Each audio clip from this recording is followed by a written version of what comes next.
ایک دافع کا ذکر ہے، ایک باغ میں ایک نالائق اور چلاک لومڑی رہتی تھی۔ وہاں ایک معصوم اور نیک دل اونٹ بھی تھا۔ لومڑی ہمیشہ اپنے فائدے کے لیے دوسروں کو دھوکہ دیتی تھی۔ ایک دن لومڑی نے اونٹ کو ایک مزید دار جنگلی بستی کے سفر کا مشورہ دیا اور کہا کہ وہاں بہت کھانا ہے۔ اونٹ مان گیا اور دونوں جنگل کی طرف چل دیے۔ جنگل میں لومڑی نے اپنی چلاکی سے کھانا کھایا مگر اونٹ کے لیے کچھ نہیں رکھا۔ جب واپس جانے لگے تو لومڑی نے وہاں کے لوگوں کو اونٹ کا پتہ دے دیا۔ جنگل کے لوگ اونٹ پر حملہ کرنے لگے اور اونٹ کی ایک ٹانگ زخمی ہو گئی۔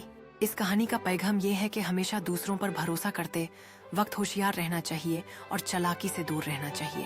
لیکن اسی بیچ اونٹ نے اپنے ڈاٹ سے سبق سیکھا اور یہ سمجھا کہ دوستوں پر بھروسہ کرنا چاہیے جو سچے ہو۔ آخر کار اونٹ نے خود کو طاقت دینے کا فیصلہ کیا اور نئے دوستوں کی تلاش شروع کی۔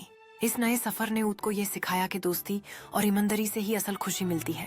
اور آخر میں اونٹ کا دل خوشی سے بھر گیا جب اس نے سب دوستوں کے ساتھ مل کر ایک نئی زندگی شروع کی۔